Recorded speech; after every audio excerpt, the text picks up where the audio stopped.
Hey, what's up guys? Welcome back to the Samuel and Amanda show. I'm Samuel. And I'm Amanda. And on this podcast, or YouTube video, depending on how you watch or listen, we discuss money, marriage, and life. So we're going to take questions from last week's episode. A lot of the questions last week were more about marriage, I think. Okay, yeah. Marriage, relationships, not so much money. We got a lot of money questions recently, like last week.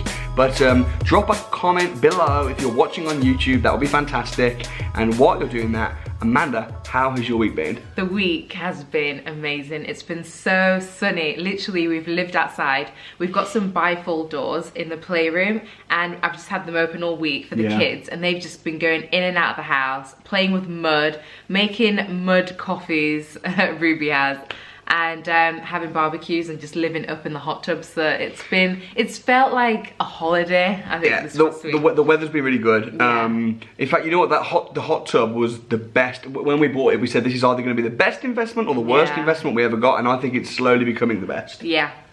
So, although you make the week sound like it's just literally been paradise and bliss, it hasn't. This week has been a tough, challenging week, at least for me. For you, yeah. Oh man, I've just been, I've had so many things go wrong this week on the property side of the business. We had some deals fall through. We had some builders walk off site because I think they were trying to fleece me. Do you think they were trying to fleece me? I think so. Honestly, and well, why don't you kind of tell what happened a little bit? Well, the builders have basically just like they were trying to get more money, and then I was like, no, that's not what's in the contract. And I think there's a lot of builders, man, they just tend to be so I wasn't having it at all, was I? No, you weren't. And then they just basically were like, well, we need more money, otherwise we can't continue. And like, if it's a case of, if they're like knocking something back and it's like, oh, we found something that we didn't expect, then I think that's fine. But they were just sort of, you know, I hate it when people use coronavirus for everything. I know, it's such an excuse nowadays. It's because the corona things have gone up now. I'm like, well, I'm sorry, you quoted a few months ago, you've just started, you can't just suddenly go, oh, actually things have gone up. It's been a really annoying week. So they just walked off site and I've had to replace them, which I'm kind of in the middle of doing right now. We've got about 4 different projects going on all at once, and it's been a little bit tough, but I've been doing that while Amanda's been in the hot tub with the kids, having barbecues, which has been fun. But cool. So, anything else you've been up to? I can't really think of anything else. It's so funny because I look at Amanda's diary and it just says things like going to the play train. Yeah, okay, we've had a picnic in the park in the sunshine. You know what's also really funny?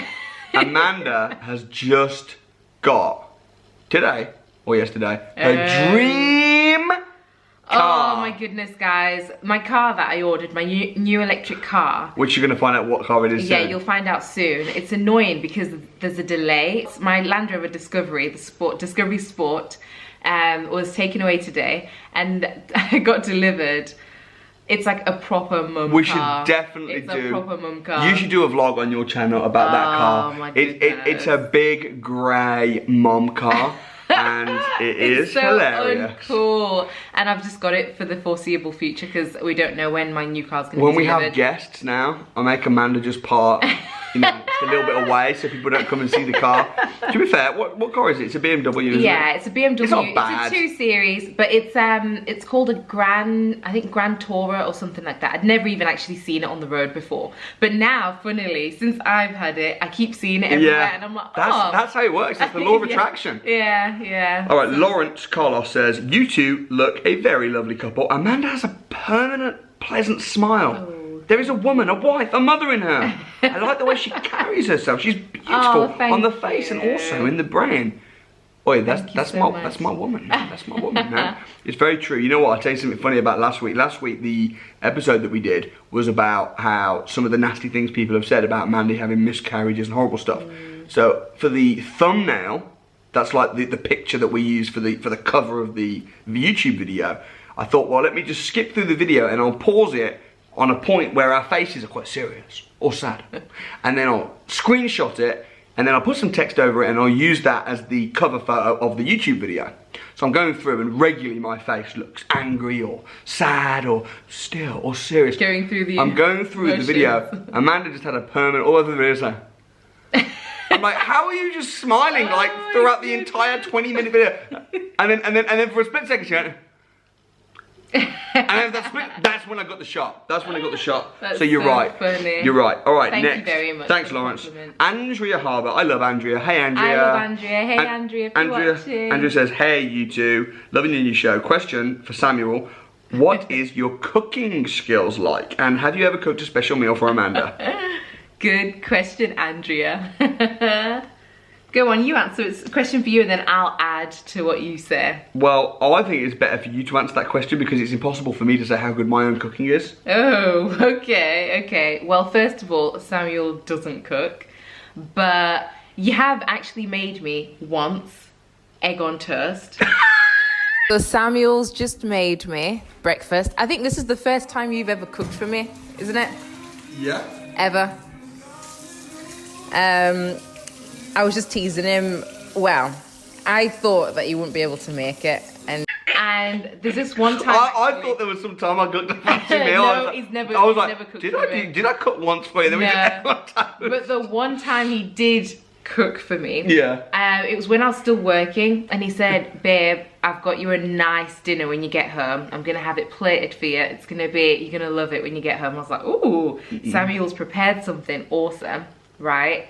I get home, it was a lovely meal. However, it was a roast dinner from Toby Carvery that he'd got, went and picked it all, and then he just plated it up when I got home. So that's about, you know. Listen, I did food and nutrition at school. I'll have you know, I got a D in food. That's not too good.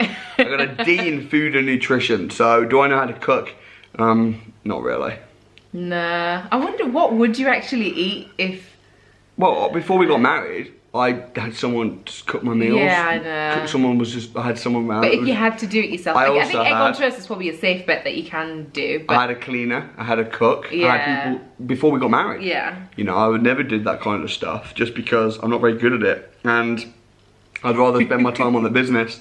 But I'm kind of dependent on Amanda for food. Yeah. But yeah, so sorry. And I'm happy to provide good food as well. So Amanda's a great cook. We're a good team. We're a good team. Okay. Amma Boaki says, it'll be lovely to hear about your two weddings sometime. Being a Ghanaian and British who married in American, it was great to have the two different ceremonies. We had 3 days of celebrations. Oh, wow. So nice. we did have two weddings. We had the English wedding, which was kind of like the proper, that was when we officially signed the marriage certificate. Yeah, that was when we like officially. So in our mind, that was when we got married, and that was July 2015. And then we also had the Lobola, the money marriage, the African ceremony, and that was in January 2015. Yeah. As far as your family were concerned, we were like married then. Yeah. So they just saw me as their son at that point, and the difference is in them. Well, why don't you talk about what happens at like a Lobola? So a Lobola is a ceremony that you have, and it's when the guy who's going to marry the girl comes to the family's house, and before he comes, he's given a list and of lots of different things, and they basically add up to an amount. So it used to be a bride price paid in cows, but nowadays it's paid like, you know, in money. So you came to the house, and then you're given this list, and then you know how much you're supposed to give, and you basically pay this money over to the family, and it's basically like a thank you for looking after my wife to be the woman that she is today. And it's like a small amount, like maybe like £1,500. No. Or at least that's what she told me when we started dating. When we started dating, Samuel I said, oh, there's this thing that we do, but I mean, it's kind of traditional, but you know. I don't really think my parents will it's not that deep to them. They'll probably just tell you to give a token amount, but you know, I think they'll just do it because it's what you're supposed to do. It wasn't a token amount. It bled me dry. Yeah, so yeah, I just thought that my parents would just do it as like, oh, this is what we used to do, but it's not gonna be. But yeah, they like made him go all out. And I mean, thankfully Samuel just came in and embraced it and just like did it and honored that, and my parents loved that and I loved it too. So yeah, so that was good. So we honored that. So it was interesting, wasn't it, at the beginning, because I'm Zimbabwean. I was born in Zimbabwe, moved here, so I'm kind of like a bit of both, but mostly Zimbabwean. So culturally, there was, I think, when we met, it was like, oh, what's it going to be like? Well, the thing is, together? some of my family thought that her family were taking the mickey. You know? Like, what the heck? You have to pay money to get married? Like, this sounds like a scam. What the heck? And you're talking like thousands and thousands of pounds. Like, what? So, you know, some of my family thought that. So there was a little bit of, I wouldn't say conflict, but it was not even hard for me because I'm not really that bothered, but for me to be like, oh yeah, by the way, I have to, you know, pay. In English culture, it sounds really weird. Yeah, it sounds like what? However, in Zimbabwean culture, it's completely, absolutely normal. Yeah. Luckily, I spent time in different parts of Africa. In Zambia, it's very similar. I've spent a month in Zambia, and I've been there like 10 times, not 10 times, maybe 6 times prior to getting married. So I kind of, not only do I understand the culture, but I also would like to consider myself quite open-minded and generally quite open to embrace different cultures and stuff. So for me, it wasn't like a massive deal, and I kind of understood it. I spoke to your brother about it, and it kind of made sense actually. And I thought, you know what, if you've raised, like, the English people now are just going to be freaking out, but if you've raised your daughter and they are an asset in your household, and you've spent money on their education, and you spent all this time and energy, and they're a great asset, and then someone comes along, obviously it's, you know, totally normal and natural, but then says, right, I want to take her and start a family, you're kind of almost losing, not losing a daughter, but you're just, you know, it's really also a gratitude thing. It's just a way of saying, you know what, thank you for raising this person beautifully, thank you for keeping them safe and protected, and thank you for providing them a great education. And because, you know, so for me, I was so happy to be able to marry Amanda. I was just like, well, I'm so grateful. I'm happy to pay this Lobola amount. And also it's like, it's kind of like, you're never allowed to say the amount, are you? It's kind of like... I'm very transparent, I wouldn't care, but it's very frowned upon in the culture, because it's also different girls or women, depending on how well educated you've been and everything, depends on so if you are very working class and you've not really had a great education, it would be a lesser amount, wouldn't it? Yeah, but if you're a more affluent kind of area and well educated, which you have, it's a higher amount. But for me, I didn't mind that.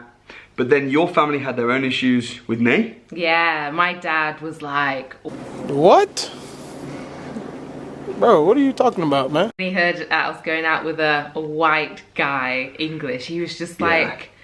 And I think he just pictured something just totally different. I don't know. But just for like, so you understand, he didn't know me. Yeah. He'd never met me. Amanda... I don't know if Amanda told him, but he found out that Amanda was dating and was seeing somebody. And by the way, again, like when we started dating and stuff, it was a long distance relationship. Yeah. Very serious. Started to get to almost as not friends, but you know, we weren't messing around. With the intention of getting married. We weren't messing around. Yeah. You know, we weren't like, you know, met at some club and were sleeping together, and you know, we were talking about marriage and creating a future together. Yeah. Very serious.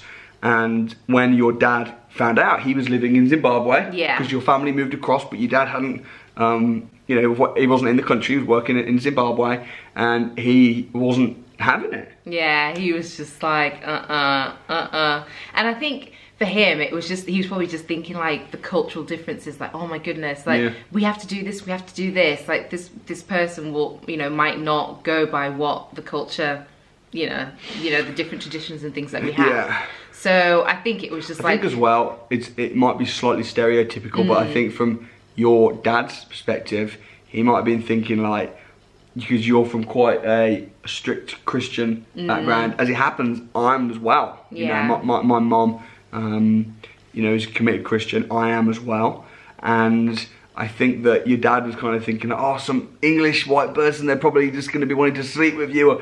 Part of it might have been you were the first daughter. I don't even know if it was like a race thing or even a cultural thing. I think part of it might have been your dad just being like, oh, la la la la, the fact that you're even in a relationship at all. Yeah. And was just like, using the white card as a bit of a reason for you to just, you know, I don't know exactly what it was. And also in the culture of Zimbabwe, when you want to marry someone, It's so, we could spend so long. I know, it's so like, there's so many different things to So like. you can't go to the dad direct, because that's kind of like, whoa. So as a man, you have to go to the dad's sisters or the dad's closest women to him. Yeah. But your dad's got sisters, you've got aunties. My so I would go to Amanda's aunties and express my interest. Yeah. And then the aunties would go to the dad and blah, blah, blah, blah. Yeah, Because, it's the process. But because her dad was so anti and was just like, no, I thought, her aunties aren't going to sell me properly. They're going to be like, some guy, seems like a nice guy, he's white, he's from England. And her dad's going to be like, nope, that's what's going to happen.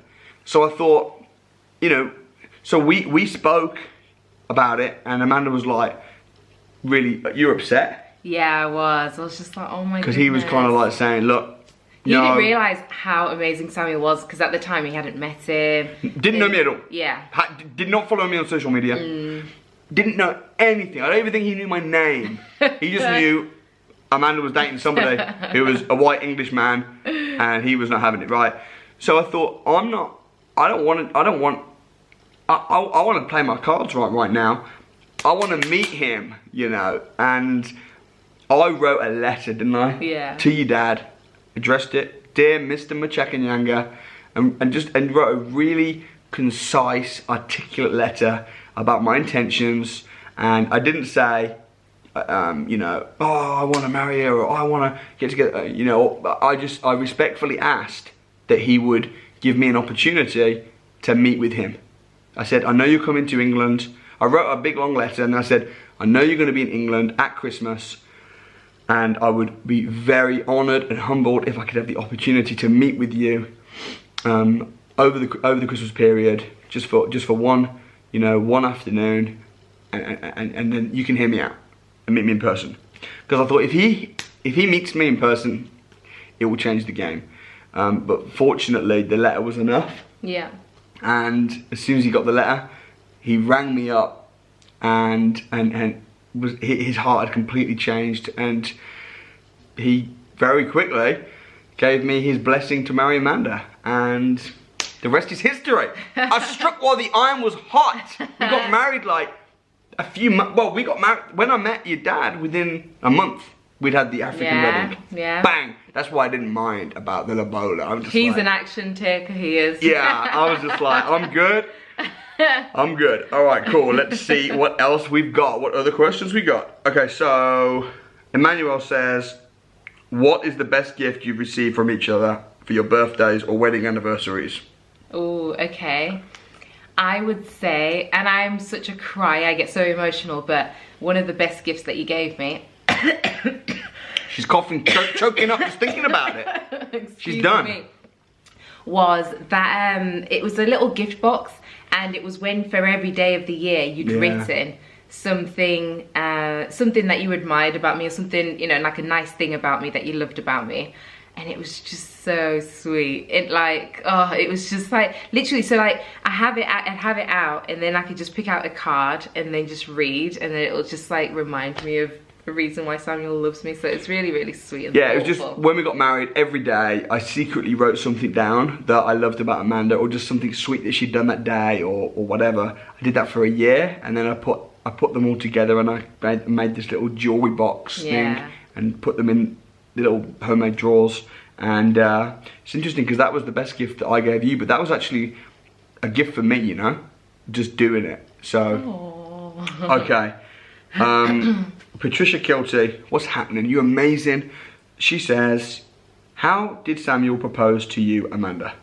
Oh, okay. So, following on from the story about my dad, he actually proposed to me so when he met my dad, it was Christmas, and on Christmas Eve, I just thought Samuel and my dad are getting to know each other. They've just met for the first time. So there's no way, like, you know, there's gonna be any talks of marriage straight away. They're just gonna get to know each other.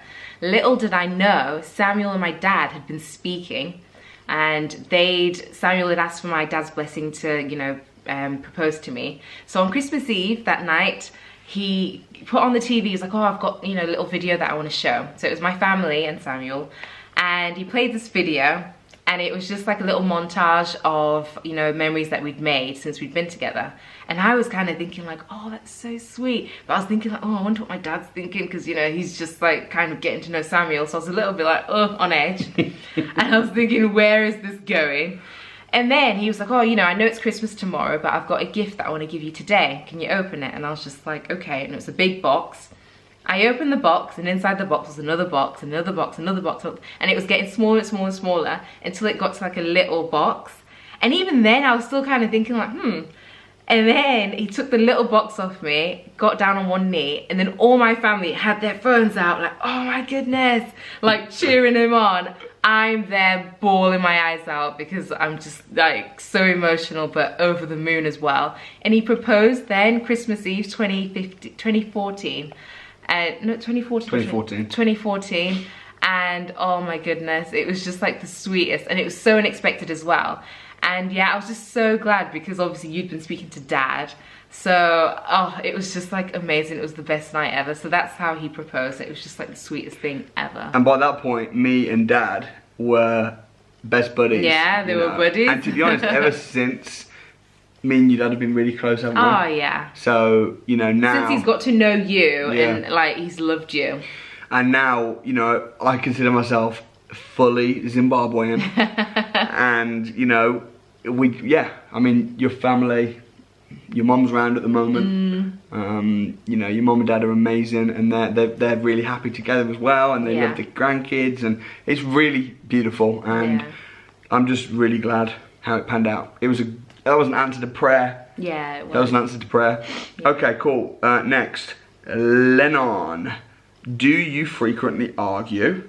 And was there a point in the relationship where you nearly split up? How do you overcome things like this?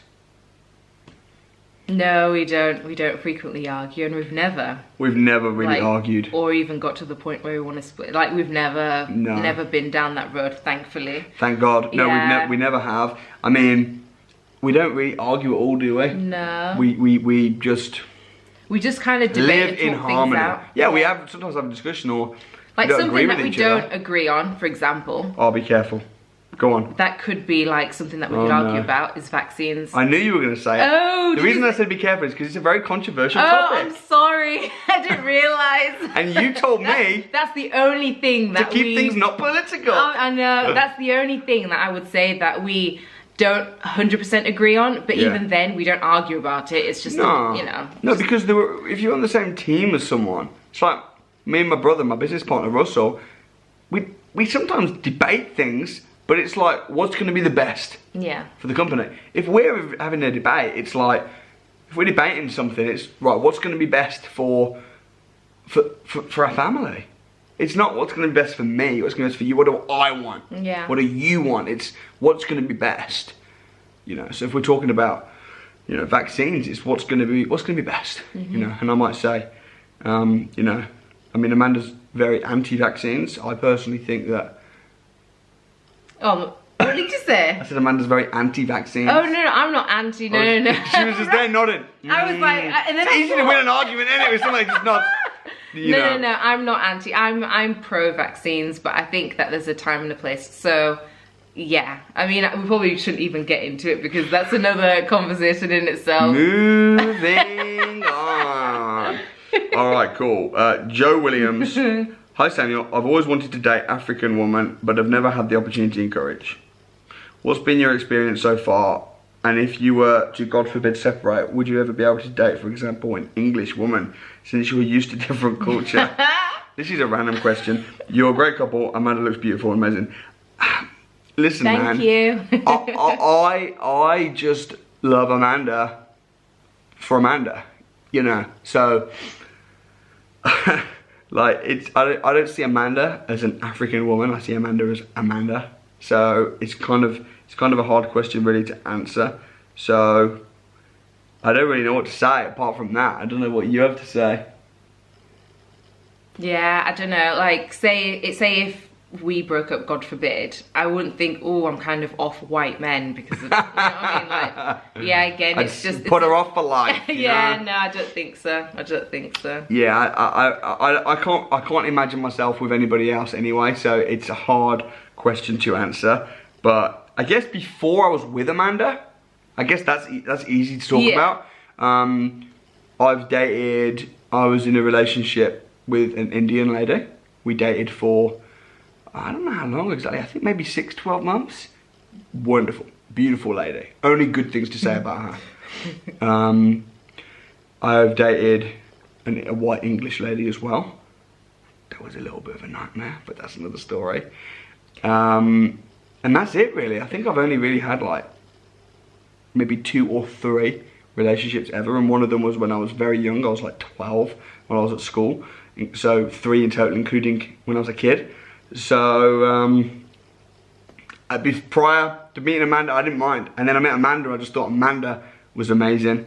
So I don't think race comes into it too much. And in terms of culture, I love Zimbabwean culture.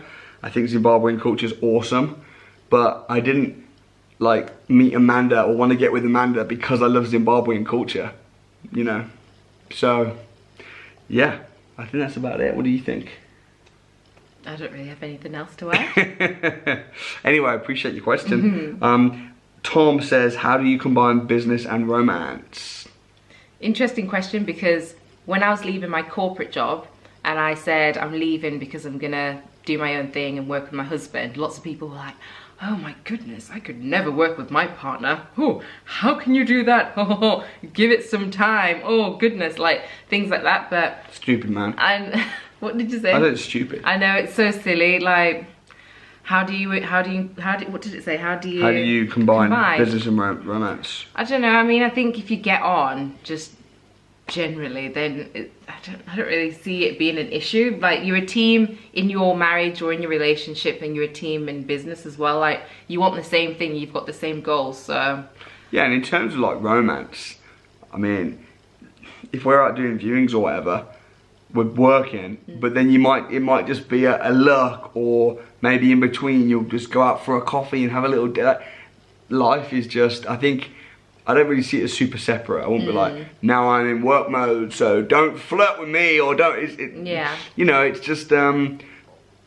don't really think about it too much, but I definitely think we probably do combine romance and business. Yeah, we do. So, there was a lot about marriage. Some of you guys now throwing up at home. Some of you guys are like, what? What do you, but hey, we did say, Samuel and Amanda show, money, marriage and life. And today was definitely a lot about marriage, about cultural differences, being an interracial couple. What should we title the video? Something like how we are an interracial couple. That kind of sucks. You can come up with what you think. But yeah, I mean, as I say, man, any questions you got, it's all good. Drop it in the comments. So, Amanda, final words of wisdom? My final words of wisdom for this week is, don't let your happiness be controlled by things that you can't control. So if you can't control it, then don't let it affect you, because there's no point stressing about it, because you're just going to stress yourself out over nothing. So only focus on things that you can control, and if you can't control it, then, you know. I agree with that, but I also think you control a lot more than you think. Like, for example, I could have just gone, oh, Amanda's dad doesn't want us to be together, and Amanda's, oh, I can't control that, alright, bye. And that, no. I took control of the situation. Life is 90% what you make it. Yeah. How you control it. And it's just 10% how you take it. Yeah. And I think what Amanda's saying is, don't get stressed out about that 10%. Sometimes you just gotta go, I can't accept this. Yeah. You know, maybe if you, I don't know, if someone that you love is not well or whatever, look, I'm gonna stand by them and support them, but like, I can't do anything about it, so I'm not gonna get all worked up. Or if something happens, if you lose some money or have a car accident or end up having, you know, a real ugly big mom's car as your courtesy car, you know, you can't get stressed out about it. You just have to be happy in the situation. So love it, Amanda. Thank you. Enjoy your wine. Cheers. Drop your comments and questions below. We'll answer next week, and we'll see you real soon. Thanks for watching, guys. Bye.